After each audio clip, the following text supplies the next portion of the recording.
Oke, tes tes. Tes tes tes, 1, 2, 3. Bisakah tradisi yang ada di dalam subkultur yang bernama pesantren disebut dengan feodalisme?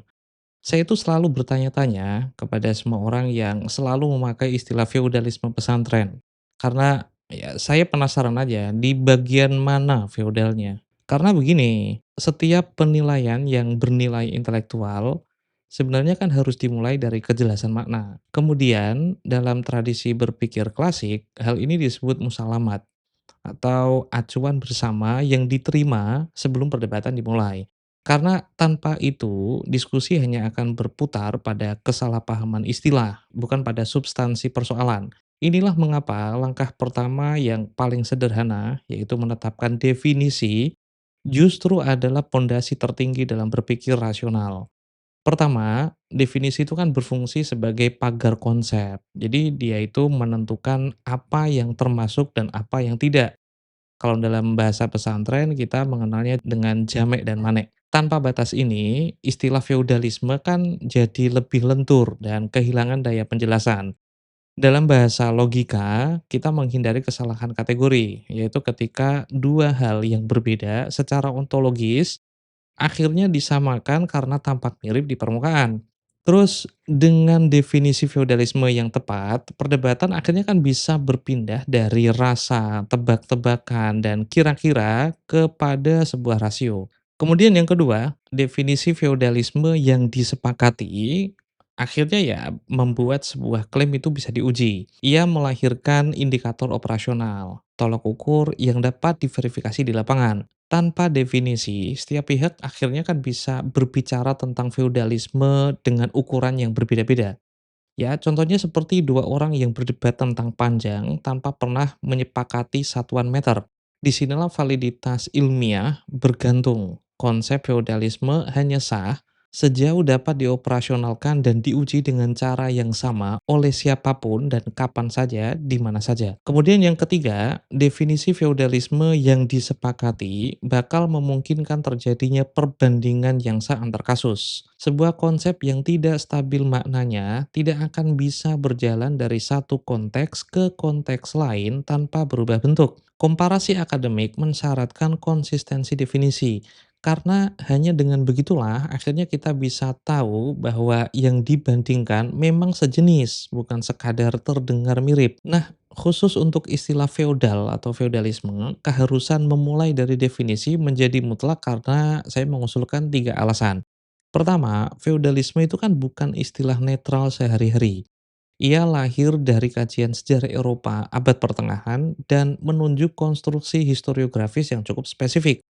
Tanpa elemen-elemen itu, sebutan feodal berubah jadi metafora yang sangat longgar, bukan menjadi kategori ilmiah. Kedua, hanya dengan definisi yang disepakati, kita bisa menilai apakah pesantren itu benar-benar memenuhi pilar feodalisme atau tidak. Ketiga, definisi yang ketat akhirnya mencegah adanya kesalahan diagnosis sosial. Sebab istilah feodalisme sendiri itu kan lahir kemudian, dan penggunaannya ke luar Eropa kerap diperdebatkan oleh sejarawan modern. Anda bisa membacanya sendiri di Encyclopedia Britannica. Saya ingin mulai dari istilah feodal terlebih dahulu. Kata ini bukanlah istilah netral sehari-hari. Ia lahir dari kajian sejarah Eropa abad pertengahan dan menunjuk sistem relasi Lord Vassal berbasis fief atau tanah anugerah, adanya fealty atau sumpah setia yang kerap berjalan beriringan dengan tatanan agraris manorialism, yaitu keterikatan antara petani pada tanah, rente, dan kerja kewajiban. Jadi ada dua lapis yang sering tercampur, yaitu feudalism dan manorialism. Maka istilah feudal itu kalau dibuat sangat sederhana, penjelasannya sama seperti tadi.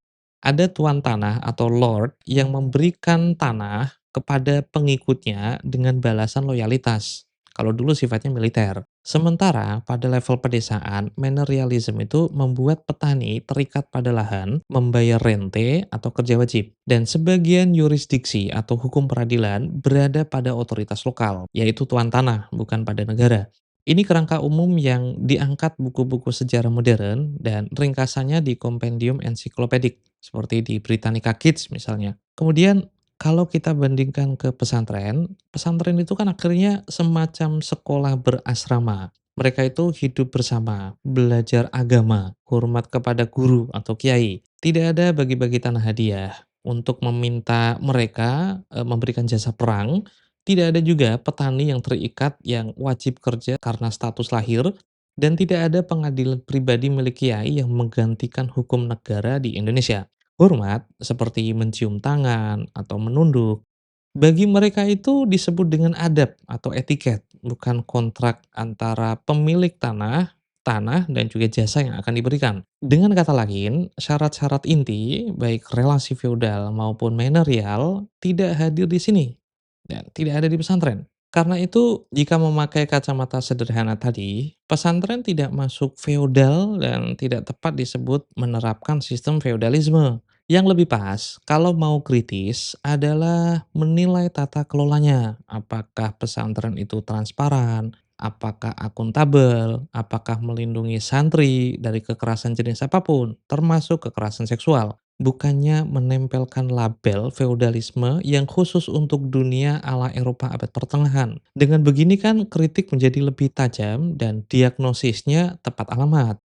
Sejauh yang saya dapati, pelabelan pesantren dengan feodalisme hanya bersifat metafor atau kiasan, bukan istilah definitif yang sahih. Jika yang dimaksud orang-orang adalah metafor seperti ini, saya pun tidak keberatan. Asalkan sepanjang kita sadar bahwa itu cuma perumpamaan, bukan kategori ilmiah yang mengikat.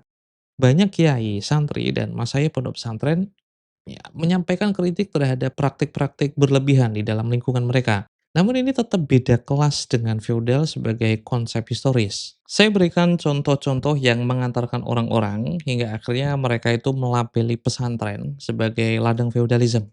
Pertama, tradisi mencium tangan kiai dan membungkuk di depan gurunya sering dituding sebagai simbol ketundukan feodal. Kedua, taat mutlak santri terhadap kiainya juga sering dibaca sebagai bentuk ketergantungan hierarkis. Ketiga, pola komunikasi satu arah. Jadi ketika kiai berbicara, ya santri tetap diam. Sikap seperti ini kadang-kadang dianggap sebagai bukti kekuasaan absolut. Kemudian yang keempat, pengabdian santri kepada kiai, baik ketika masih di pondok atau setelah lulus. Misalnya membantu mengajar, mengurus rumah, atau menjadi panitia acara pesantren. Ini akhirnya dilihat sebagai ketergantungan kiai kepada pekerjaan dari santrinya. Kelima, larangan keras pada santri untuk membantah kiai dianggap sebagian pihak sebagai tanda otoritarianisme feodal.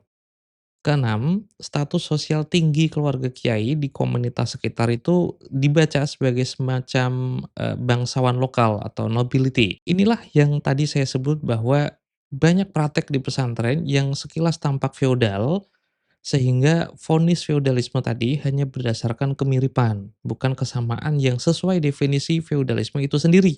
Masalah mendasar dari argumen semua ini feodal ialah ketidakpahaman terhadap definisi historis feodalisme.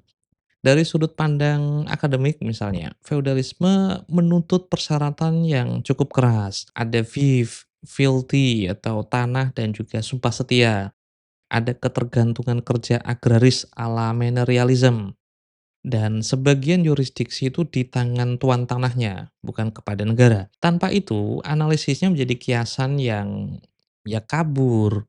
Masalahnya adalah tidak ada satupun prasyarat itu benar-benar hadir dalam pesantren. Maka menyebut pesantren sebagai lembaga feodal ya bukanlah kesimpulan ilmiah, melainkan perumpamaan yang sangat longgar yang lebih mencerminkan cara pandang luar daripada realitas struktural di dalamnya. Sementara hierarki itu bukan feodalisme.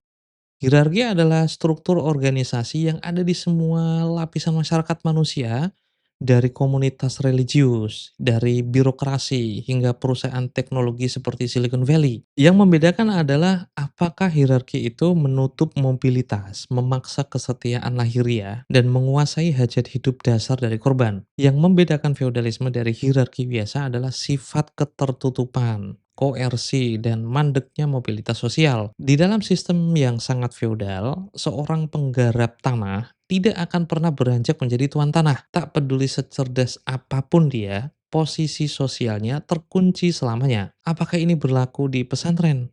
Tidak. Alumni dapat naik peran sosial melalui otoritas ilmu dan literatur sosiologis kontemporer memosisikan pesantren sebagai saluran mobilitas sosial. Kan banyak penelitian ada anak petani, mondok, akhirnya kelak jadi kiai, ada yang menjadi tokoh, bahkan ada yang jadi politisi. Nyaris tidak ada kiai yang tidak pernah berharap santrinya itu kelak menjadi pengajar, menjadi pengasuh, atau pemimpin sebuah komunitas. Arah umum ini yaitu mendistribusikan otoritas ilmu, bukannya membekukannya, sangat kontra dengan logika feodalisme yang mewariskan status tertutup. Jadi di sini jelas letak jurang antara hierarki adab di dalam pesantren dan hierarki feodalisme. Yang dimaksud feodalisme pesantren kan cuman kiasan dan metafor. Justru di sinilah masalahnya, ada selektivitas atau ada sikap tebang pilih. Jika kita mau jujur, bukankah feodalisme metafor semacam ini juga kerap kita sematkan atau seharusnya disematkan ke banyak ruang-ruang modern? Birokrasi yang ada di Indonesia misalnya, lebih hierarkis, lebih otoriter, dan lebih eksploitatif. Saya sering mendapati banyak bawahan itu takut melangkah tanpa restu atasan, serta mereka itu melahirkan gestur-gestur kepatuhan. Dan ini berlaku atau berjalan terus-menerus. Di ruang korporat juga jauh lebih buas. Saya mendapati banyak sekali akun-akun di Twitter atau sekarang X, mereka memaki-maki atasannya karena akhirnya disuruh bekerja selama 24 jam demi pesan WhatsApp atasan. Rapat-rapat akhirnya kan ya mereka mengangguk dengan anggukan palsu dan kita kan sering mendengar menjilat atasan dengan ngasih bonus, ngasih kopi favoritnya, atau jadi badut ketika atasannya bercanda padahal nggak lucu dan tertawa terbahak-bahak, demi menjilat itu. Semua ini kan jelas toksik dan keliru. Publik juga paham bahwa hal ini juga keliru. Namun jarang ada yang buru-buru menyebutnya sebagai feodal, atau ini feodalisme korporat, feodalisme birokrasi. Mengapa? Bagi saya karena orang sadar bahwa istilah feodal itu punya habitat historis tertentu. Memakainya secara longgar justru merusak presisinya. Ketika saya membawakan contoh dari birokrasi dan korporat tadi, pada hakikatnya ini bukan cara saya untuk berkata, kalau di kedua tempat itu begitu, berarti pesantren boleh begitu juga. Enggak, sama sekali tidak. Perbandingan itu saya hadirkan untuk mengembalikan nalar bersama, sekarang kan banyak netizen yang sering marah-marah, supaya jernih memakai ukuran. Saya ingin menyampaikan sebuah konsistensi epistemik, bukan pembenaran moral. Jika hierarki modern tidak otomatis dilabeli sebagai feodal, jika hierarki dalam birokrasi dan juga korporat tidak otomatis disebut sebagai feodal, maka hierarki adab di pesantren juga tidak layak langsung dicap demikian, kecuali jika prasyarat historisnya terpenuhi ya. Perbandingan tadi bukan pula untuk menormalisasi, melainkan untuk menyingkap inkonsistensi dari banyak orang. Sebab bila istilah feodal itu ditempel setiap kali ada hubungan vertikal dan hierarkis, maka dunia modern ini akan penuh dengan feodalisme. Pejabat eselon yang tak boleh dibantah, manajer-manajer yang ditakuti, bahkan orang tua atau mertua yang selalu pengen didengar. Tapi jelas, kita tidak pernah menyebut semua itu dengan feodal. Sebab ya kita paham hierarki itu tidak selalu berarti penindasan. Nah, dengan logika yang sama, hormat santri kepada kiai tidak bisa serta-merta dianggap ketertundukan antar kelas. Kalau ada penyalahgunaan kuasa dan gestur penghormatan yang berlebihan, itulah yang pantas dikritik. Jangankan netizen, banyak santri yang melakukan kritik terhadap hal itu, bukan tradisi hormatnya yang disasar. Menariknya, jauh sebelum ada tudingan bahwa pesantren itu memelihara feodalisme, dari tradisi membungkuk, mencium tangan, atau mencium kaki misalnya, tradisi ilmunya sudah lama menetapkan batas-batas tegas tentang bagaimana murid itu menghormati gurunya. Seperti yang disebutkan dalam penjelasan kitab Minhaj yang ditulis oleh Imam Nawawi. Jumhur ulama bersepakat bahwa mencium tubuh guru, baik itu kening, tangan, hingga kaki, diperbolehkan. Bahkan sikap membungkuk pun diperbolehkan. Hanya saja, menurut Imam Nawawi, beliau menegaskan bahwa jangan sampai menunduk sebagaimana ia mengagungkan Allah atau berhamba kepada Allah. Menunduk seperti itu bisa membuat menjadi kufur. Jika dia membungkuk demi mengagungkan manusia, maka hukumnya haram. Namun, jika batasnya tidak sampai ukuran ruku sholat, maka tidak membuatnya menjadi kufur, bukan pula mencapai derajat haram. Hanya alangkah baiknya hal seperti ini dimakruhkan. Jadi, apabila ada yang menuduh pesantren sebagai lembaga feodal karena santrinya menunduk atau mencium tangan, tudingan itu lahir dari jarak pandang yang tidak membaca tradisi tekstual di dalam tradisi pesantren. Penghormatan yang dibatasi dengan niat dan bentuk, seperti tidak menyerupai rukuk, adalah ritual adab, bukan mekanisme dominasi. Perbedaan niat dan bentuk ini kan cukup halus, tapi disitulah perbedaan atau perbatasan antara hormat dan penyembahan di dalam pesantren sudah dijaga sejak lama. Jika yang ingin kita tegaskan adalah kritik yang bermutu, ya seharusnya dimulai dari definisi yang benar terlebih dahulu. Bedakan feodalisme dari manerialisme, bedakan hierarki dari dominasi, bedakan adab dari pemujaan atau penghambaan. Dengan begitu, kita tidak akan terjebak dalam retorika yang gaduh, namun miskin presisi. Saya Romel Abbas, ini Pak Penjangan Tor, sampai jumpa.